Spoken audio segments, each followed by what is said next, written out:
Legislature in Guam is back from recess. We will resume as soon as we get a quorum. We are still in motions.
All right, we have a quorum now. Senator Rajel, you are recognized. We're still in motions. Thank you, Madam Speaker. I was informed that Bill 333-36 COR has cleared the Committee on Rules. So at this time, I'd like to move to add Bill number 333-36 COR, an act to add a new item D to subsection 401092 and to add a new item 6 to subsection 40118, both of the Guam Food, Drug, and Cosmetic Act, Title 10, Guam Code annotated relative to cannabis content in edible and cosmetic cannabis products to the session agenda. On that motion to add Bill number 333-36 COR as amended by the committee onto the agenda, is there any objection? Seeing no objection, motion carries.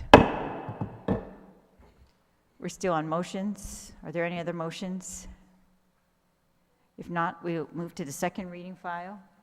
We'll begin with Bill number 191-36 COR. Senator Rajel, you are recognized. Thank you, Madam Speaker.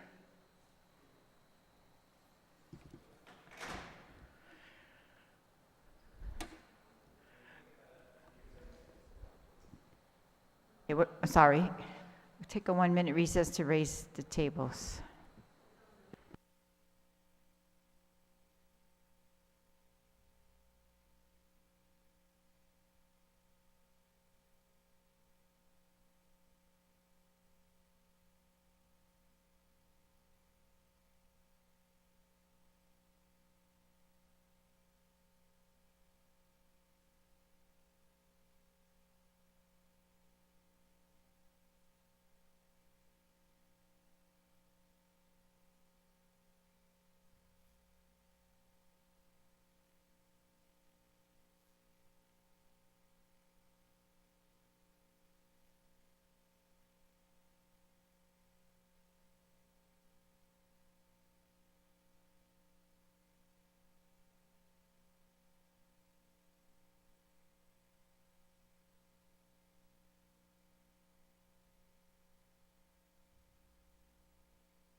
All right, thank you to the staff for transitioning us out of the committee of the whole setup.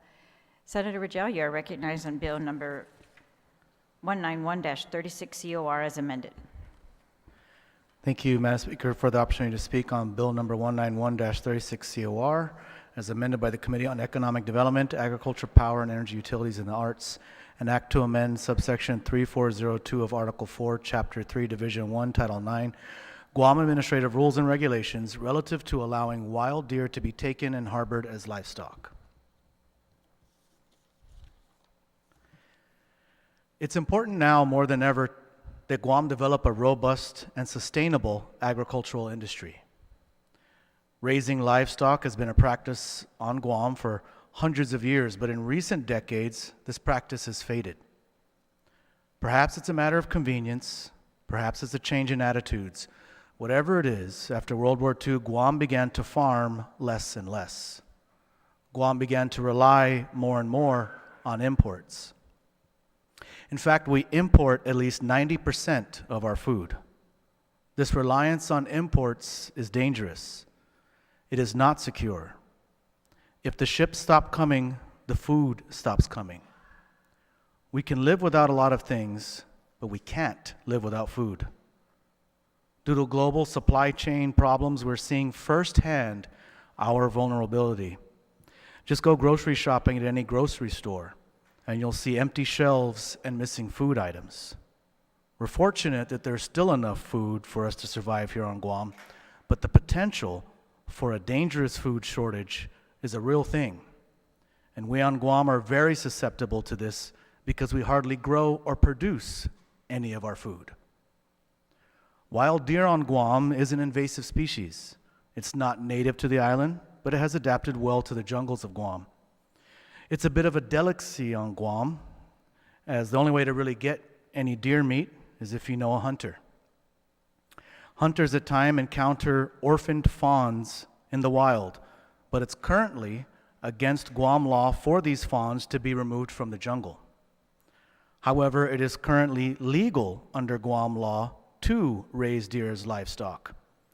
This creates a problem because technically you can raise deer as livestock, but you can't remove a fawn from the jungle to raise as livestock.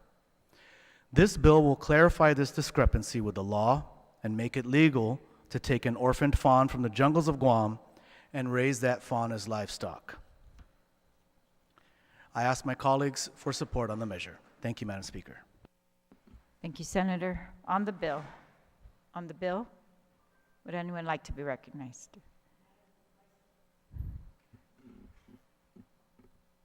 Apologize, Madam Speaker, if we can just make sure it's uploaded. We keep trying to get it on and it's not showing. We can just.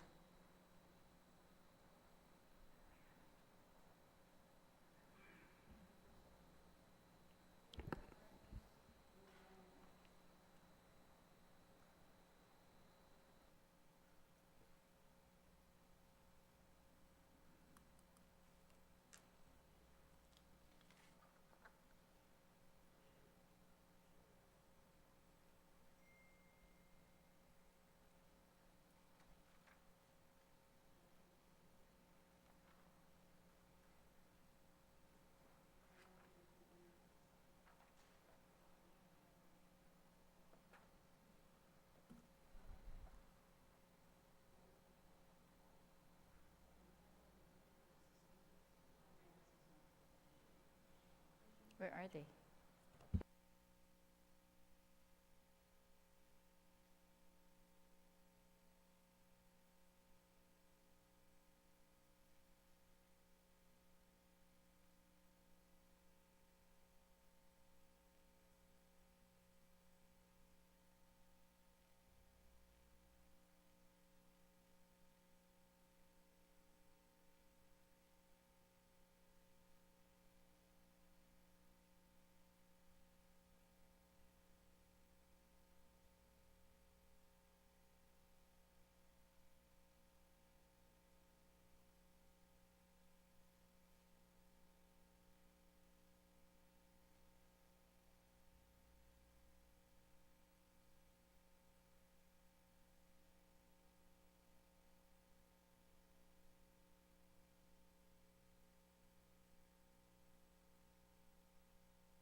All right, thank you. And on the bill, Vice Speaker, you are recognized.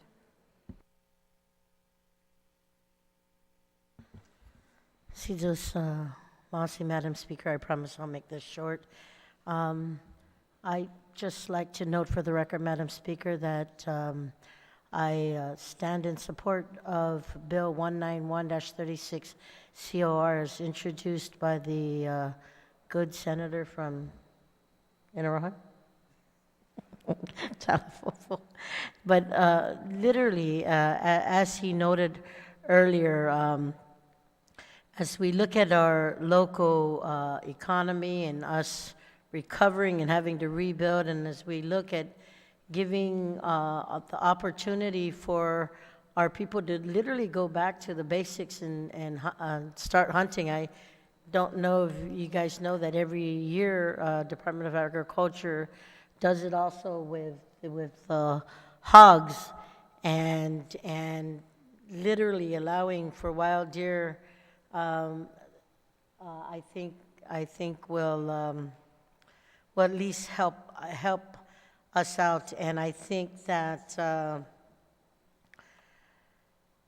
though the bill specifically says that wild deer is considered an invasive species and has since established a stable, ample population enough to sustain the local hunting community, I want to say they say that there's thousands and thousands of hogs out there, but even more so now, there's thousands and thousands of deer out there. And I don't know if this august body knows, but I think both military installations have a contract out to try and eradicate this. And we've always said with the conservation officers who give their time and volunteerisms on weekends, and try and work with the local community to see how they can hunt for deer. I think that this is really important and something that we could do to help our local hunters. So I support these efforts, and sometimes, right, they say you don't have to need legislation like this because it's the livelihood that you look at, but if you don't note it, then it won't happen.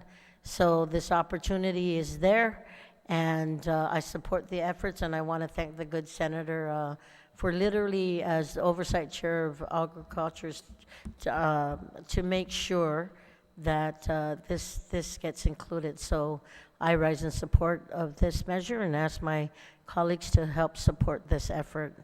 Sana Masi. Sana Masi, Senator. On Bill number 191, is there any other senator who'd like to be recognized? Senator Terlahi. Thank you very much, Madam Speaker. I totally support this bill since I have about 8 deers that aren't registered right now. And maybe with the passage of this bill, maybe I can save some money in registering those nine deers. And I want to thank the authors of the bill for giving the people of Guam the opportunity and the hunters to make use of just,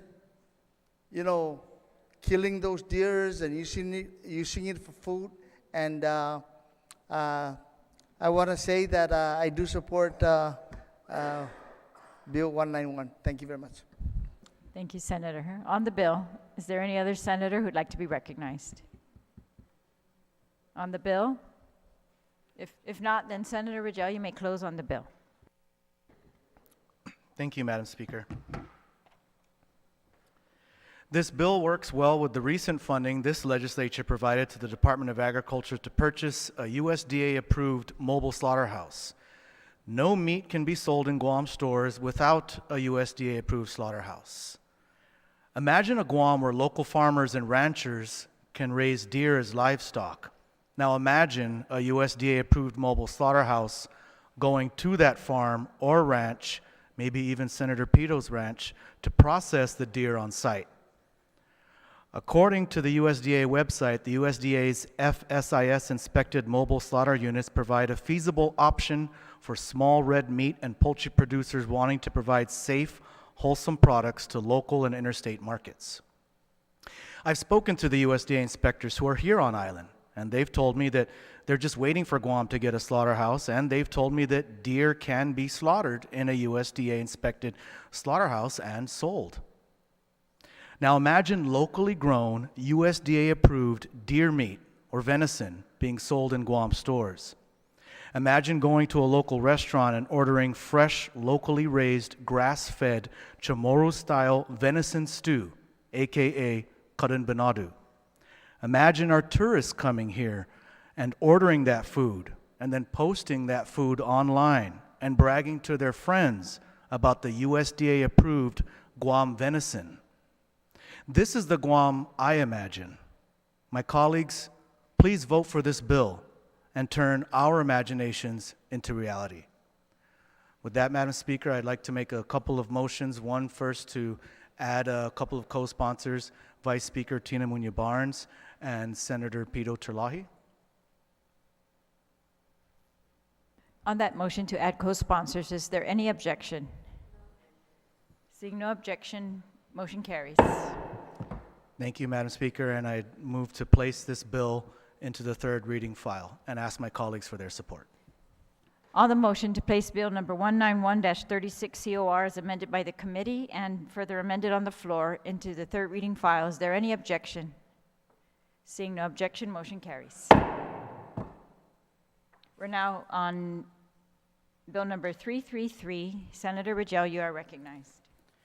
Thank you, Madam Speaker. Bill number 333-36 COR as amended by the Committee on Health, Land, Justice, and Culture and substitute on the floor, introduced by myself, Speaker Therese Terlahi, Vice Speaker Tina Rose Muñoz-Barnes, Senators Joe Essen Augustine, and Senator Jose Pito Terlahi. It's an act to add a new item D to subsection 40.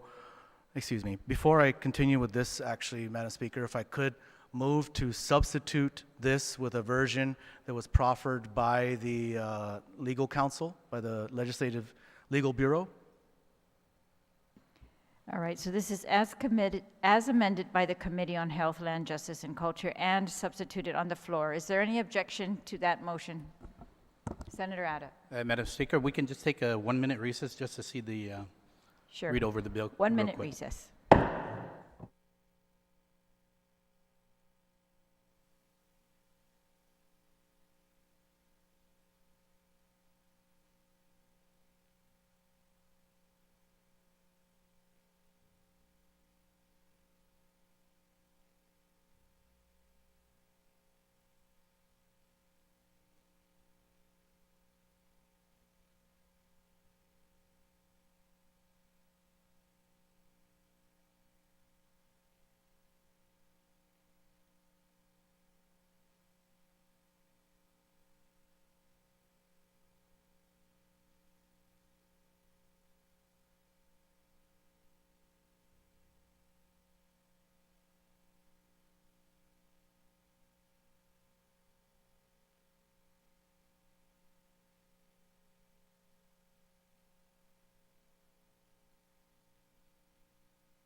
All right, we're back on, and the motion is to accept Bill number 333-36 COR as amended by the Committee on Health, Land, Justice, and Culture and substituted on the floor.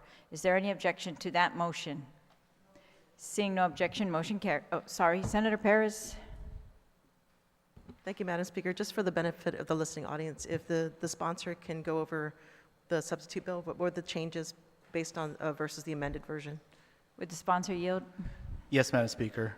No problem. So the substituted version is just based off of recommendations from our legal bureau. And if you'll look at if you have the original version in front of you, on page 2D, that would be line 14. After it says cannabis content, it read, which shall also apply to Title 10, Guam Code Annotated, Chapter 23, Chapter 4, and its rules and regulations. So we just got rid of that. And instead of handling this in one sentence that basically says, this exception applies to Title 10, Guam Code Annotated, Chapter 23, and Chapter 24, we eliminated that line, instead just went ahead and added in new sections. So if you look at section 3, it now shows, section 3 on page 3, it now shows that Chapter 23, Title 10, Guam Code Annotated, and we went in and put that same language in there, except the cannabis-infused product, the exception for cannabis-infused products. Then again, Chapter 24 is amended in section 4. We amend Chapter 24, Title 10, by adding in the exact same language. So it's just a matter of, I guess, the style and how it reads. Nothing substantive. Both, I think, accomplish the exact same thing. It's just legal's recommendation to make it look cleaner and make it read better, to actually physically have those chapters amended in here instead of amending those chapters through one sentence.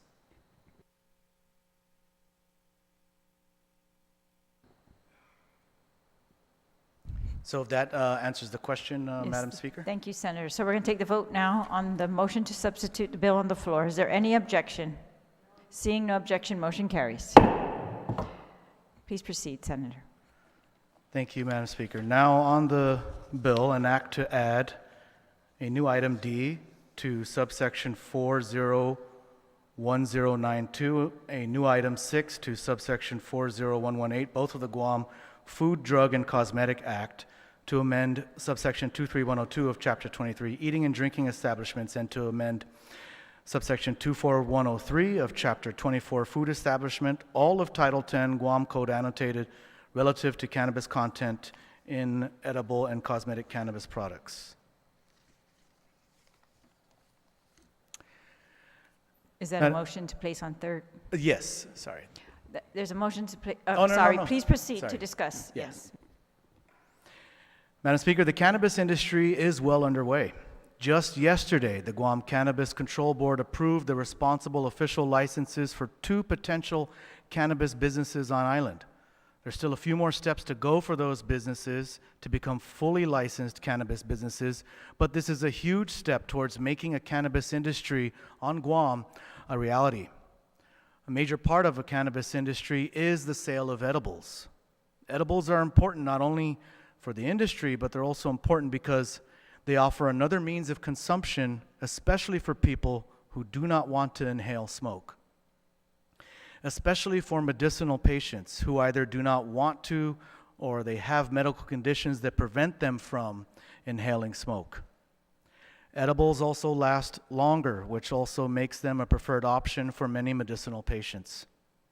Currently, Guam law allows for the sale of cannabis by licensed cannabis retailers, but the Guam Food, Drug, and Cosmetic Act does not allow for food products to contain any cannabis. This has created a conflict. This bill seeks to remedy this conflict by amending the Guam Food, Drug, and Cosmetic Act to allow for food products to contain cannabis. This should also make it clear that food products can contain CBDs, something that has been made federally legal after the passage of the 2018 Farm Bill. This particular bill, Bill 333, came at the request of the Department of Public Health and Social Services. They'll be a critical component of the regulation of cannabis, and as such, they found that this particular Guam law needs amending. The language was provided by the Department of Public Health, who worked with the governor's policy division and their attorneys. We were assured during the public hearing that this language was all that was necessary to allow for the legal sale of food products that contain cannabis, including CBDs. Of course, any food product that contains THC will still need to be licensed by the Guam Cannabis Control Board. So this particular piece of legislation is fairly straightforward. It goes into sections of the Guam Food, Drug, and Cosmetic Act that don't allow for cannabis to be placed into food products, and amends that by saying, except that cannabis-infused products or cannabis products which are processed, manufactured, labeled, and or sold by an establishment shall not be considered adulterated solely on the basis of its cannabis content. And so it's a straightforward measure, again, that came at the request of the Department of Public Health and Social Services in order to allow for the sale of edibles by licensed cannabis businesses. Madam Speaker, I ask my colleagues for their support on the measure, and if they have any questions, I'm open to answering any questions. Thank you, Madam Speaker. Thank you, Senator. So on the bill as amended and substituted on the floor, Bill number 333, is there anyone who'd like to be recognized? Vice Speaker, you're recognized.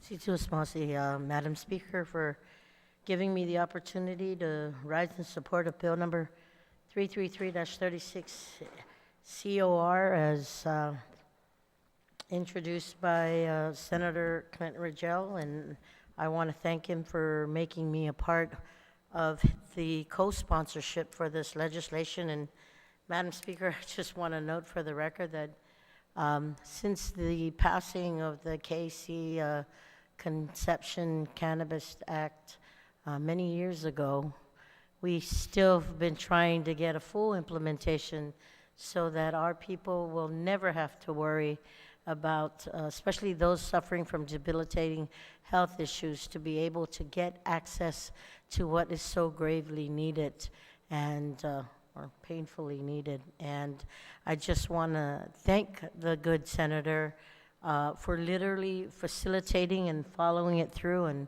working with those that are interested in the community and literally taking the time to go out and meet the different organizations and even work with me in the efforts of moving this forward. And I know that we were at the public hearing and it received resounding support. And we are listening. We are listening to our residents out there, but more importantly, so those who are truly suffering from debilitating health issues and really want to have access to that and cannot smoke, but will take this edible in. And of course, this legislation continues to follow the guidelines and of what is already initiated. And I want to just saying that this is a literally big plus for finally getting the edibles out there to our patients. So thank you for taking the time to hear this bill and to get the report out ASAP. So Situs Masi, and I ask that my colleagues please look this over. We do have 5 of us, and I'm hoping to at least get all our colleagues to look at this and give it a unanimous support. So, Situ Asmasi, Madam Speaker, thank you for giving me the opportunity to rise in support of this measure. Sanamasi. Sanamasi, Senator. Is there any other senator who'd like to be recognized on the bill? Senator Brown, you're recognized.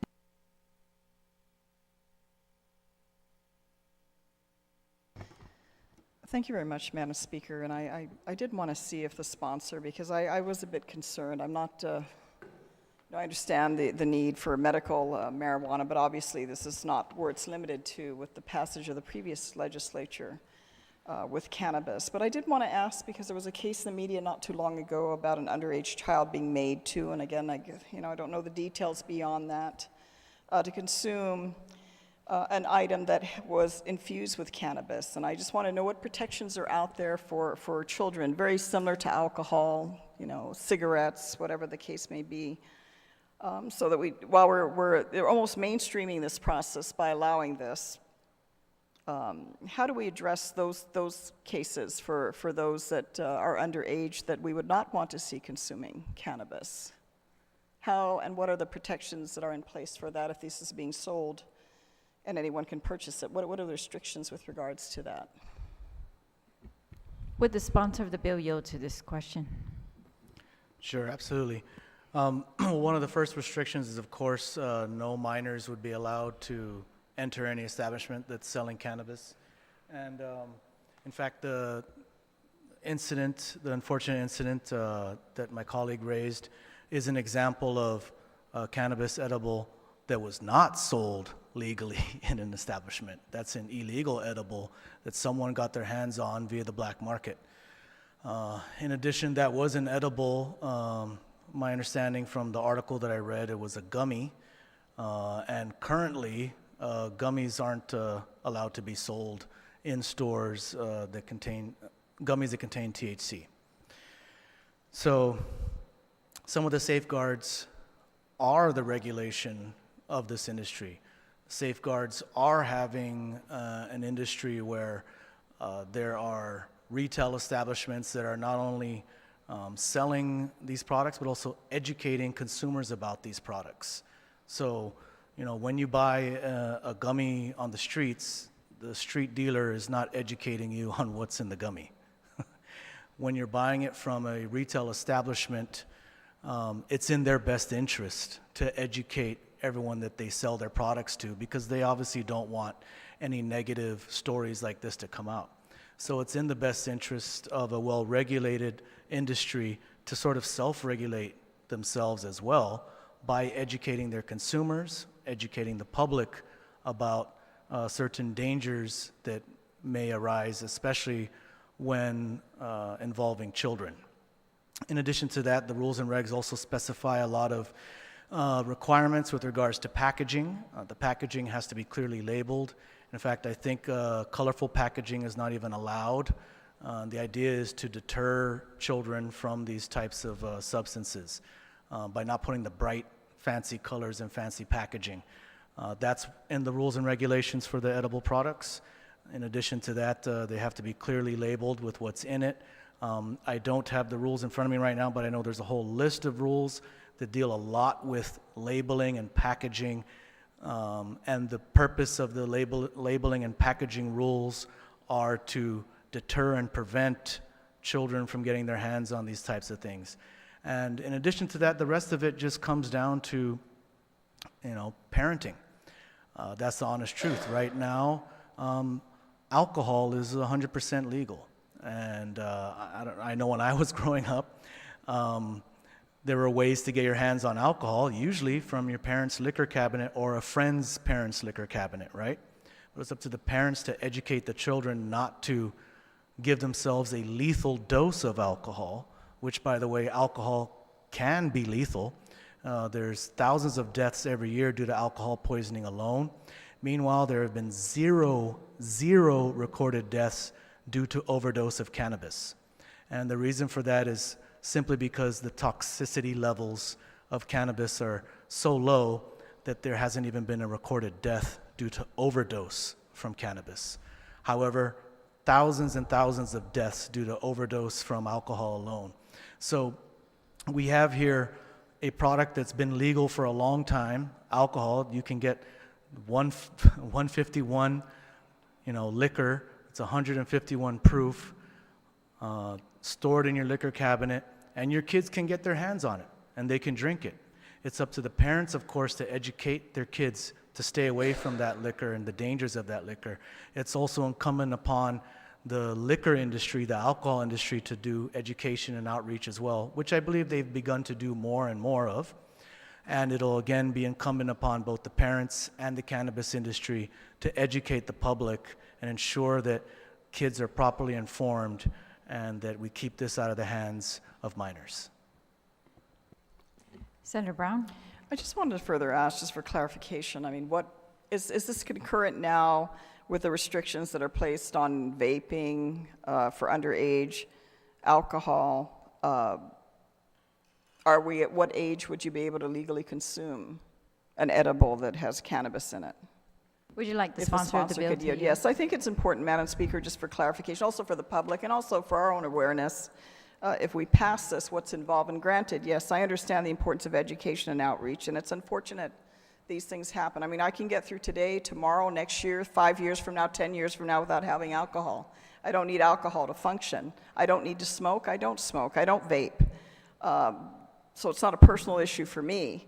But I guess just in case, to get that awareness out there, because unfortunately when things, it's unfortunate, but it does happen. And, in the case that was reported in the media, really unfortunate if an adult individual was involved in forcing a child to consume something that made them ill. I mean, that just, that stupid things like that shouldn't, but they do happen. So just for informational purposes, are these restrictions concurrent with smoking and alcohol consumption, just so that we're aware of, and also the public is aware of what those restrictions would be? Would the sponsor of the bill yield to that question? Yes, Madam Speaker. Yes, absolutely, that's a good question. I would like that to be on the record. 21 and over is what the law sets it at. So same with cigarettes, same with alcohol. You have to be 21 or over to consume cannabis, or to even set foot into a cannabis facility, a cannabis dispensary, or retail establishment. So the age is 21 and over, just as it is with tobacco and alcohol products. I just have a couple more questions of the sponsor will yield. In the case of, you mentioned that you have to be, 21 and above to enter an establishment, but is this something that you could purchase at your mom and pop store? I just want to ask, you can purchase alcohol at your mom and pop store, your liquor store, and there are, you can go to your village store or, and purchase your food, and at the same time purchase your alcohol if that's what you need to do.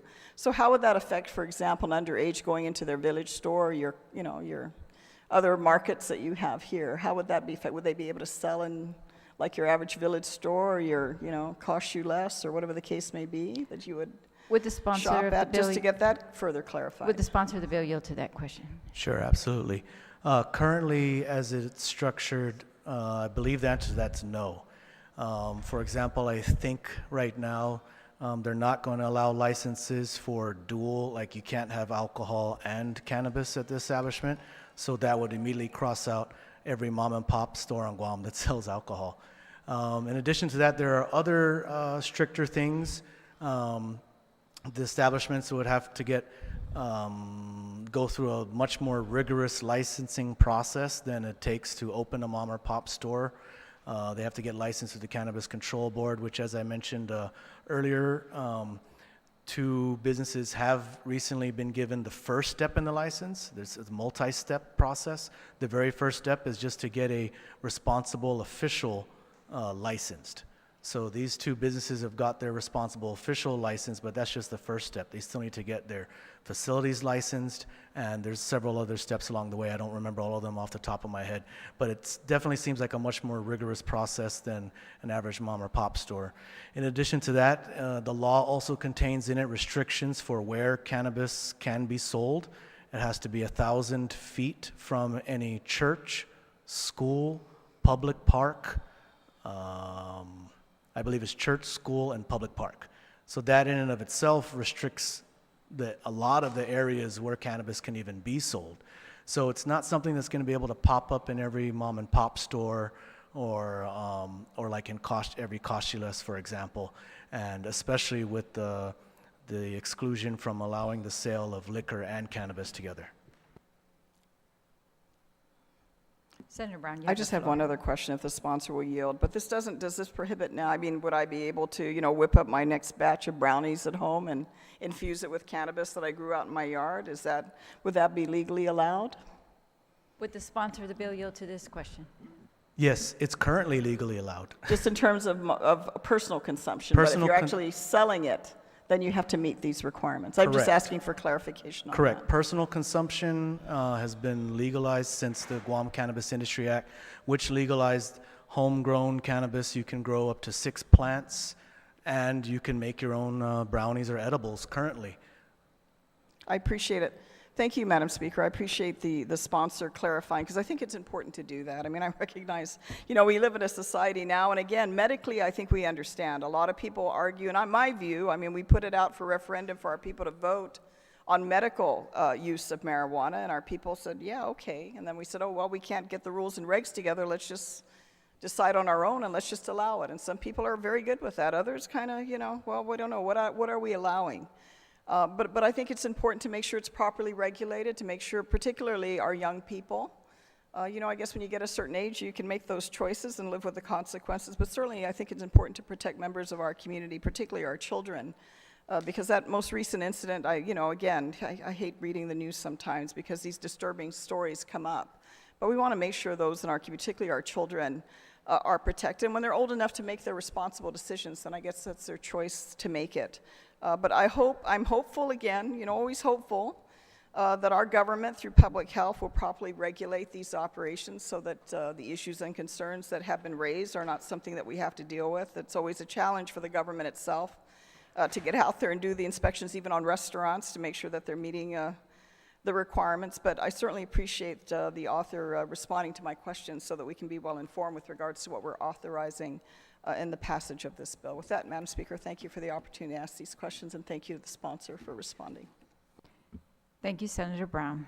On the bill, Senator Blas, you are recognized on the bill.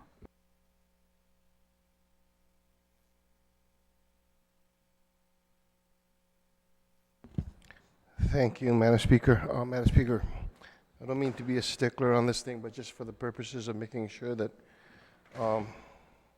the language is concise, I make a motion that the legal counsel take a look at some areas where there may be exclamation points and whatnot, or just a grammatical check on this, such as, just to give you an example, page 3, line 16, after the word content, period, and then you had the, I don't know if that's necessary, forgot what you call that, the quotation mark? The quotation mark? Yeah. Yes, ma'am. If you see on page 2, line 21, that's the opening. They're quoting the statute.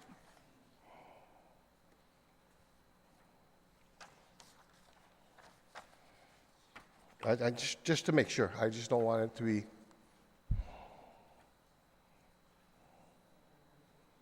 Then you go to line 4, page 13. Are we to assume that the Wait, exclamation? do you mean page 4? Which page? Page 4, line 13. Okay. Is that to infer that the quotation mark started from line 5? That's correct. It's the entire just wanted to statute make is sure. quoted, yes. Okay, thank you very much. Thank you, Senator.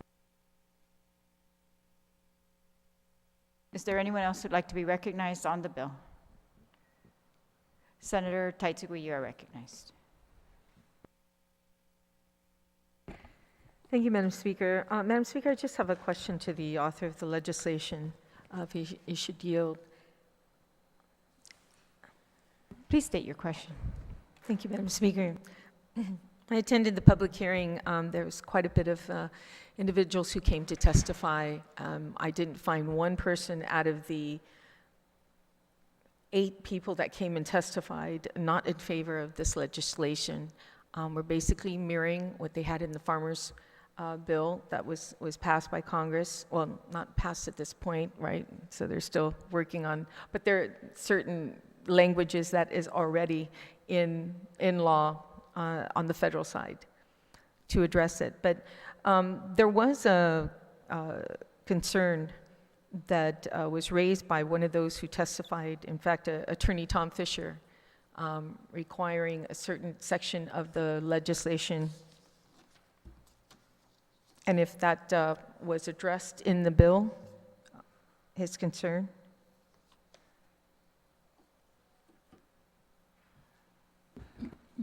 Yes. Would the sponsor yield to yes, that question?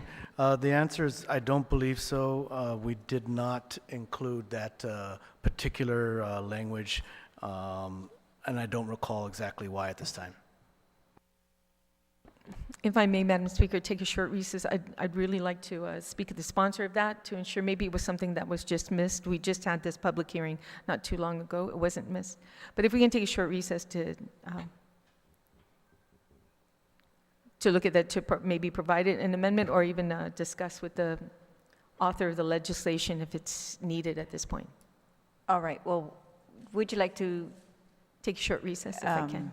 okay, is there anyone else who'd like to be recognized on the bill? All right, we'll take a 1-minute recess.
We're back from recess. Senator Teichgui, you have the floor on bill. Thank you, Madam Speaker, and thank you for your indulgence in allowing me to talk to the author, as well as yourself, regarding the public hearing, and making it clear that any situations here was addressed, and technically by some of the changes that were done in this amended version that was just brought to us, particularly in Section 23102, Chapter 23, Title 10 was moved and created its own section. And then, of course, the comments in the committee report was addressed as well in the bill. So if there's anything else later on that we find wrong, that I'm sure not every bill is perfect, but it's an opportunity for us to come back to address it. But in the meantime, I stand in support of this legislation. From day one in the 35th Guam Legislature, when we passed this legislation, I told the story many times about not only my mother, who was not even a smoker or a drinker, and when she had cancer, it was the only thing that would help her eat and be coherent when talking with us, instead of taking these drugs that would just, lay her flat and just be in a daze the whole time. It didn't give her a decent living toward the end, but when she was able to take cannabis, we had her with us in conversations, and she lived the last days of her life being able to understand when we spoke to her. And then having a sister who passed away with lung cancer, making it very difficult for her too, as well, to smoke anything at that point. So having the opportunity to have edibles to help her through that was very helpful. So I stand in full support of this legislation, and I thank you for the opportunity to speak on it. Thank you, Senator. Is there any other senator who'd like to be recognized on bill number 333-36? Senator Perez, you are recognized. Thank you, Madam Speaker. So in looking over the bill as well as the rules and regs, so I know there's a lot of, restrictions as far as the, how cannabis is marketed. For instance, the labeling has to be there so that it's not child appealing or appealing to children. And so also, security, there has to be security of the establishment. But the other thing that I was looking at is in the retail facilities, it's not specifically for cannabis. So there could be other items that are sold from what I'm looking at in the cannabis rules and regs.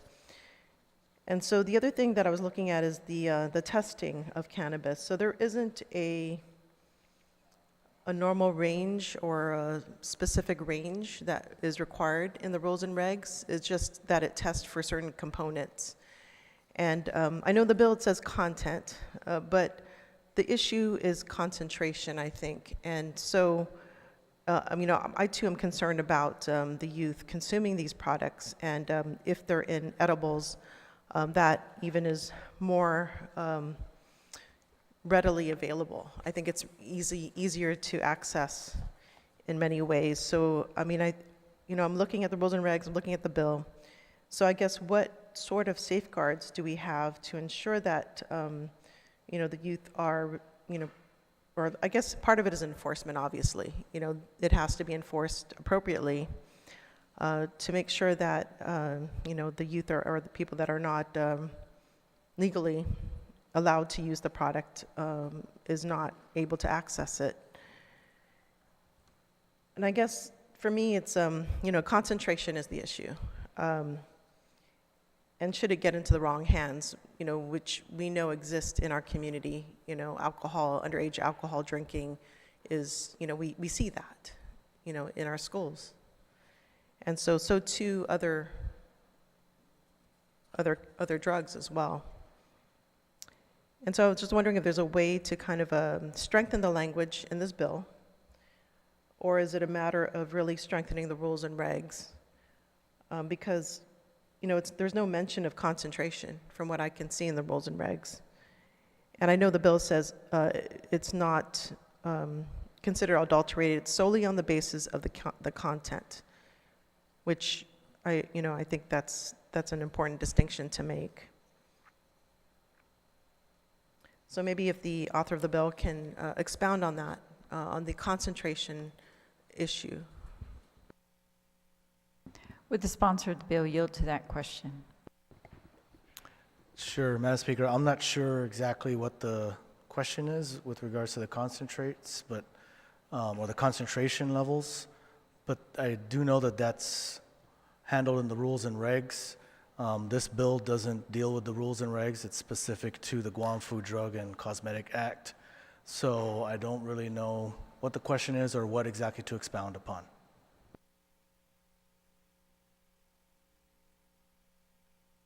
Senator Perez, you have the floor. Maybe just a 1-minute recess. 1 minute recess.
We're back from recess. Senator Perez, you are recognized. Since Masi, Madam Speaker, thank you for that recess. So yeah, just to be clear that the bill is about content, not concentration or potency, and I think those need to be addressed perhaps in the rules and regs, but not with this bill. So appreciate that. Thank you. Thank you, Senator. On the bill, on Bill 333, is there any other senator who would like to be recognized?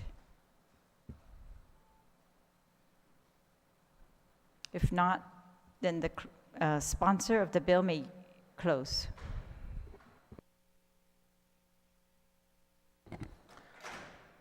Thank you, Madam Speaker, and thank you to my colleagues for the opportunity to move this bill onto the session agenda and to speak on the matter. You know, again, as I stated in my opening, the cannabis industry is well underway. Just yesterday, the Cannabis Control Board approved 2 licenses. Specifically, they're the first step in the licensing process, which is the responsible official license.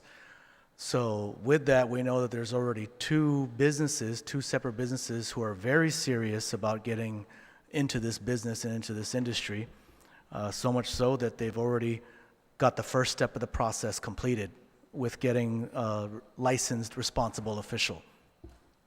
And this licensed responsible official is just one of the many other, one of the people who provided testimony during the public hearing commented, referred to it as Byzantine regulatory process.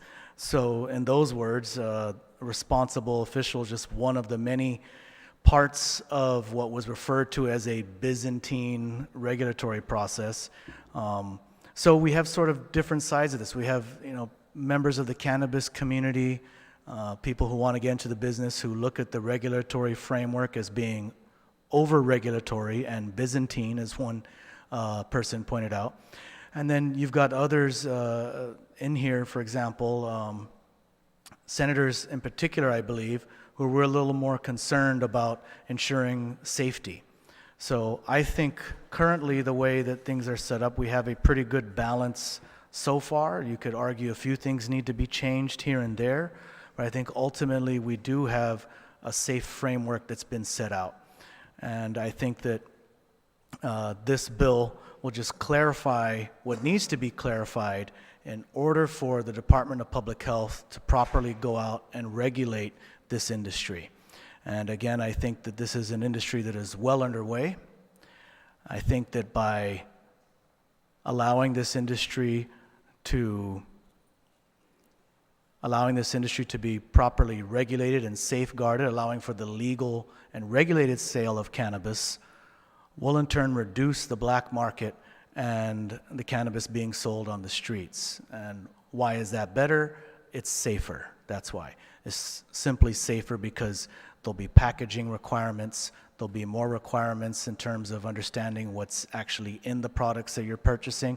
And again, you'll have an industry that I believe will take it upon themselves, because it behooves them to educate the public and to be safe about it, because it's such a new industry.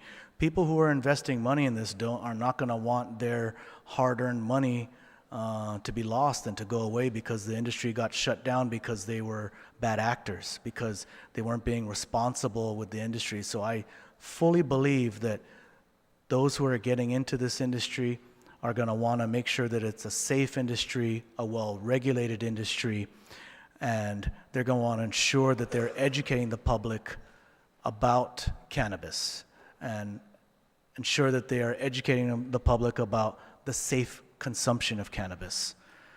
So with that, Madam Speaker, I believe that this is one critical component of that industry.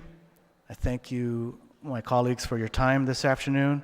I ask you all for your support, and I move to place this bill into the third reading file. On that motion, is there any objection? Seeing no objection, motion carries. All right, so we are now still on second reading. We are on Resolution 343, but the sponsor's not here. Resolution 343, In Bill number 219, the sponsors are not present. Madam Chair, if we can just take a moment's recess so we can confer with you in reference to the... Is there a motion to pass those resolution or bill on file, or is Uh, there anyone just who'd like move to it to proffer send. it to the third reading?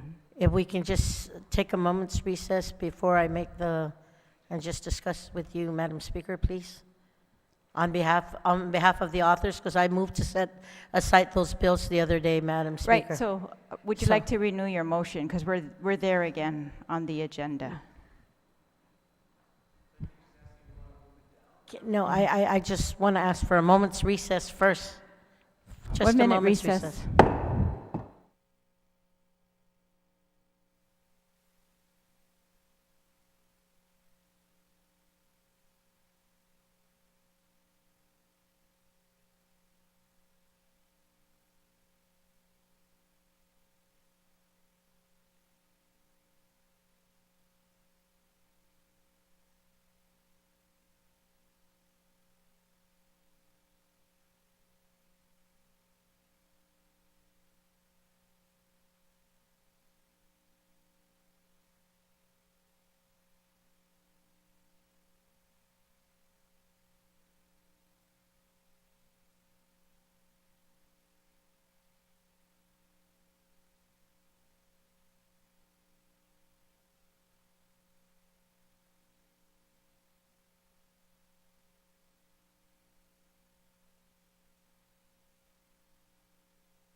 All right.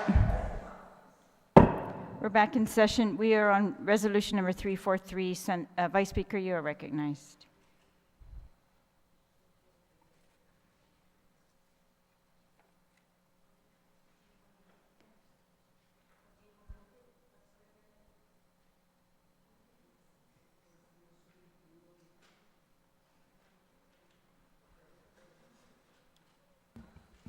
Madam Speaker, if I may, we're just getting clarification from the Majority Leader's office in reference to moving this resolution number 343-36 COR. We just want to get confirmation. So at this time, I'd ask that we set aside resolution 343-36 COR aside at this time, Madam Speaker. All right, on the motion to set aside resolution number 343-36 COR, is there any objection? Seeing no objection, motion carries. Bill number 219-36 LS. Bill number 219-36 LS. Madam Speaker, if I may, I did get confirmation from the good senator from PD, and she shared with me that requested that I just take Bill number 219-36 LS and set it also aside. All right, on the motion to set Bill number 219-36 LS, to set that aside, is there any objection to that motion? Seeing no objection, motion carries. So we're now on, we have two bills left in the second reading. That's Bill number 292-36 LS and Bill number 298-36 LS. Both of those require committee of the whole. Senator Perez, you are recognized.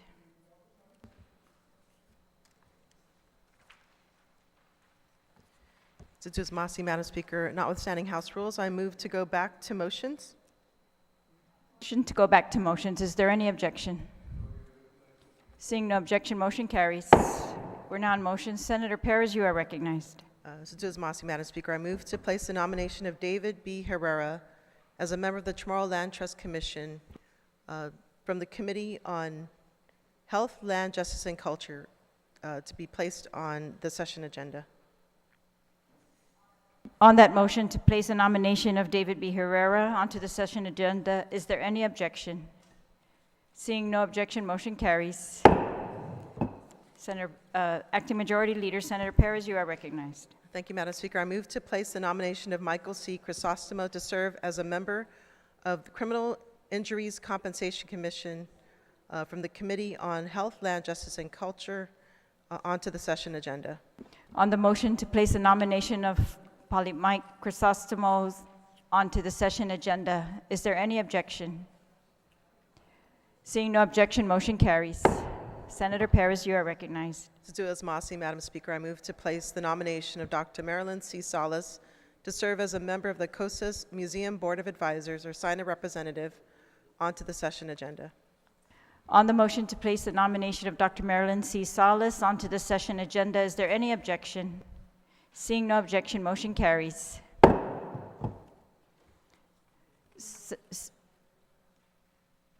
Senator Perez, you're recognized. To do as Masi, Madam Speaker, I move to place in the voting file from the Committee on Health, Land, Justice, and Culture. Move to go to legislative concurrence. Thank you. I move that we go to legislative concurrence. Is there any objection to the Notwithstanding House motion to rules. go to legislative concurrence, notwithstanding the House rules, to take care of the nominations? Seeing no objection, motion carries. We're now on legislative concurrence. Senator Perez, you are recognized. Thank you, Madam Speaker. I move to place in the voting file from the Committee on Health, Land, Justice, and Culture the nomination of David B. Herrera to serve as a member of the Tomorrowland Trust Commission with a recommendation to do confirm. Is there any objection to the motion to placing the nomination of David Herrera into the voting file? Seeing there's Senator Brown, is there an objection?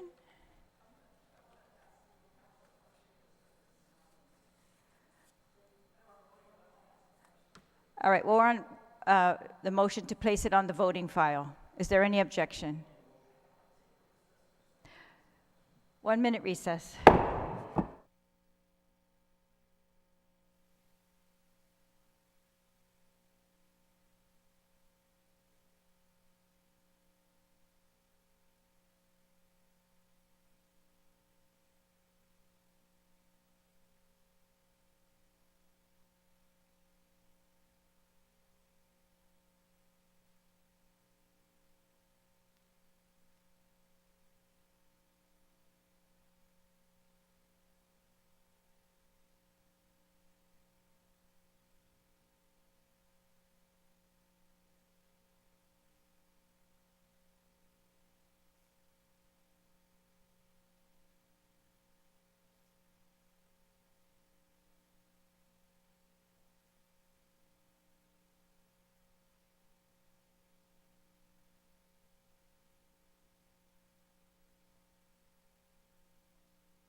We're back from recess.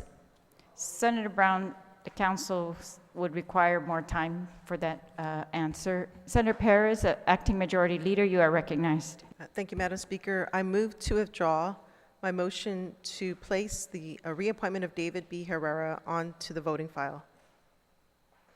On the motion to withdraw, is there any objection? Seeing no objection, that motion is withdrawn.